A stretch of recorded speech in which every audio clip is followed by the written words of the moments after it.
Now, last year, in fact, the island nation of Kiribati was purchased a plot of land in case its people, future climate change refugees, need to seek safety from the rising sea. And here in the Philippines, you're barely removed by about 2 years from Super Typhoon Haiyan, a storm that claimed thousands of lives and cost billions of dollars in damage. We know that no single weather event is necessarily caused by climate change alone, but the patterns and the science don't lie. Temperatures and sea levels are rising, ice caps are melting, storms are strengthening. If we want to prevent the worst effects of climate change before it's too late, the time to act is now, and it is going to affect people's bottom lines. Agricultural production will be impacted if we do not get on top of this. Economic disruptions, we will be able to price the costs in serious ways. Already insurance companies are factoring it in to their determinations. And that's why in Paris, just 2 weeks from now, we have to come together around an ambitious framework to protect the one planet that we have while we still can. Now, the good news is already more than 160 countries, representing about 90% of global emissions, have put forward climate targets for post-2020. But we've got a lot more work to do. And nevertheless, I'm optimistic that we can get an outcome that we're all proud of, because we understand what's at stake. An ambitious agreement in Paris will prompt investors to invest in clean energy technologies because they will understand that the world is committed to a low-carbon future. That's a signal to the private sector to go all in on renewable energy technologies. And if we can get an agreement done, it could drive new jobs and new opportunities and investment in a global economy that, frankly, needs a boost right now. One of the topics of discussion in G20 was, where can we generate sufficient demand? The United States economy is doing relatively well, but we are impacted by weakening demand around the world. China's undergoing a necessary transition in its economy, but it means that its growth rates will not be necessarily as fast. A lot of other emerging markets have seen slow growth, or in some cases, like Brazil, contraction. And as a consequence, the possibility for us to start investing in clean energy, power generation that is sustainable, leapfrogging old technologies and getting into new technologies, all could provide an enormous boost, and there is a lot of capital out there looking to invest. And if we send a signal that this is something that every nation around the world is serious about, it can be an enormous generator of opportunity. So the United States is leading on this issue. Since I took office, we've doubled the distance new cars will go on a gallon of gas by 2025. We're producing 3 times as much wind power as we were when I came into office, and we are producing about 20 times as much solar power as when I came into office.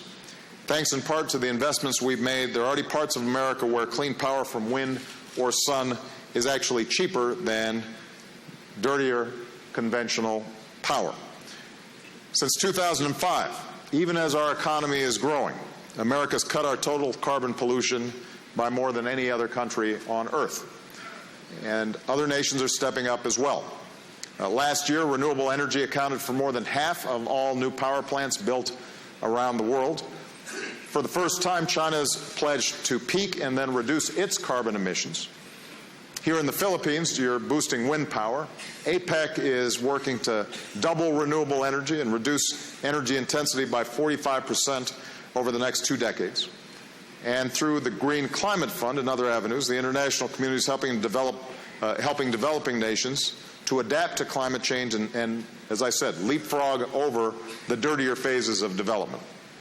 One of the things we tried to emphasize in Antalya, and what we're emphasizing throughout this climate discussion, is there is not a contradiction between growth, development, and being good stewards of the planet. They are complementary. And we have to break out of the mindset that says that if we're doing something about climate change, that slows growth. We have to accelerate it. And the fact that President Xi and I, when we met, were able to put forward an accord as the two largest emitters, sent, I think, a pretty strong signal to other countries that we see this not just as a challenge, but as an opportunity as well. Now, the problem is governments can't do it by themselves. The good news is that more and more companies are realizing that climate change presents a huge business opportunity. And we see this in America. Google, Apple, Costco are among the world's largest corporate buyers of renewable energy. Walmart has installed more on-site solar capacity than any business in America. Last month, I announced that 81 companies have joined our American Business Act on Climate Pledge, and more pledges are coming in every day. And these companies committed a total of at least $160 billion in areas like clean energy, combating deforestation, reducing emissions, and water usage. And this progress is not limited to big businesses. You've got small businesses and folks up and down the supply chain who are investing in energy efficiency and clean energy too. And oftentimes they're finding that they're saving money while operating in a cleaner way. We're seeing great examples across Asia as well. Now, the private sector is getting involved in renewable energy in countries like Vietnam. Right here in the Philippines, we're seeing major investments in a massive wind and solar project. So my message to you today is that your businesses can do right by your bottom lines and by our planet and future generations. The old rules that said we couldn't grow our economies and protect our environment at the same time, those are outdated. We can transition to clean energy without squeezing businesses and consumers. When we doubled fuel efficiency standards on cars, that's money in people's pockets because they're spending less money at the gas station. And that's true across our economy. And this is the way that the world is headed. It's going to go in fits and starts. There will be some countries and some sectors that resist. But it is inexorable, it is inevitable that we move in this direction, and I hope that the companies that are represented here see this as an opportunity. Innovators are coming up with new ideas every single day, which brings me to my two partners here for this panel, Jack Ma and Isa Mijeno. Isa is an entrepreneur here in the Philippines who launched a startup around a brilliant idea, which is selling lamps that run on nothing more than salt water. She's an engineer. She'll have to explain the physics around this thing. And I guess you've heard of Jack. But he's not just the founder of Alibaba, a giant in e-commerce. He also happens to be a leader on environmental issues like clean water and climate change. And part of what we thought would be useful was to have a young, new entrepreneur, a young at heart, but not as young, large entrepreneur,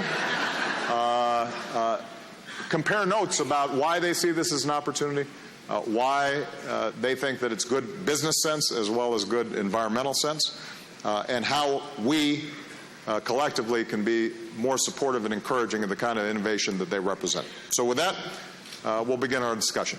Thank you.